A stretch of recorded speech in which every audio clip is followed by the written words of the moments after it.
ہے دینی کاموں کی اجرت لینا کیا جائز ہے؟ کوئی عالم، قاری یا مفتی امامت یا تدریس کی تنخواہ لیتا ہے تو کیا یہ جائز ہے یا نہیں؟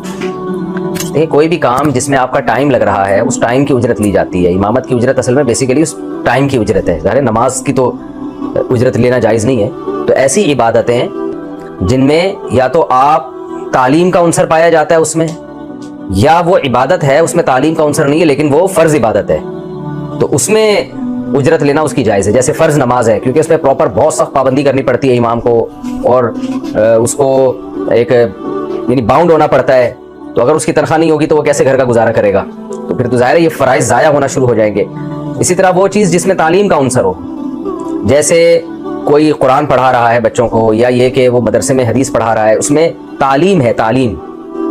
اسی طرح کوئی مفتی اگر ٹائم فارغ کرتا ہے اپنا 1 گھنٹہ، بھائی میں مسائل کا لوگوں کو جواب دوں گا، تو اس کے وہ تنخواہ لیتا ہے لوگوں سے، یعنی یا اس کے کوئی انتظامیہ کسی بھی ادارے میں وہ فتویٰ دے رہا ہے، وہاں انتظامیہ اس کی تنخواہ طے کر دیتی ہے، تو یہ بھی جائز ہے، کیونکہ وہ ٹائم نکال کے، کیونکہ فتوے میں بھی تعلیم کا عنصر پایا جاتا ہے نا۔ لیکن وہ عبادتیں جو خالص عبادت ہیں ان میں تعلیم کا عنصر بھی نہیں ہے، ایک بات۔ نمبر 2، وہ فرض کے درجے میں بھی نہیں ہے،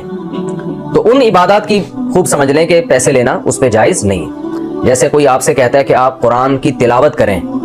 تو ہم آپ کو اتنے پیسے دیں گے اس کے، یہ بالکل حرام اور ناجائز ہے۔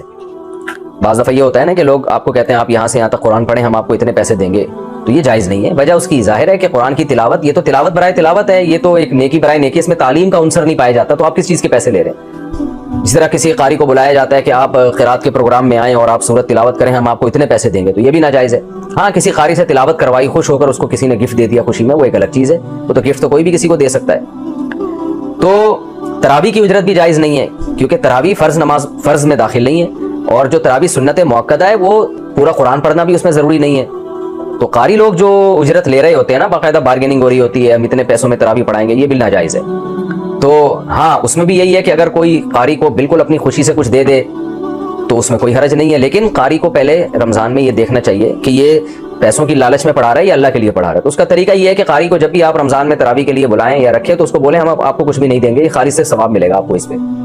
پھر بھی اگر وہ پڑھا دیتا ہے تو اس کا مطلب وہ اللہ کے لیے پڑھا رہا تھا، تو پھر اس پہ اس کو کوئی خوشی سے ہدیہ دینا چاہے تو وہ دے سکتا ہے، تو لیکن اس میں اجرت طے کرنا یہ بہرحال تراویح میں جائز نہیں ہے۔ تو خلاصہ یہ نکلا کہ تلاوت کی اجرت جائز نہیں ہے، تراویح کی اجرت جائز نہیں ہے، کسی بھی نفل عبادت کی اجرت جائز نہیں ہے، صرف 5 ٹائم جو فرض نماز ہے اس کی تنخواہ لی جا سکتی ہے، اذان کی تنخواہ لی جا سکتی ہے، اور وہ دینی کام جس میں آپ ایجوکیٹ کر رہے ہیں لوگوں کو، اس میں تدریس اور تعلیم کی تنخواہ لی جا سکتی ہے۔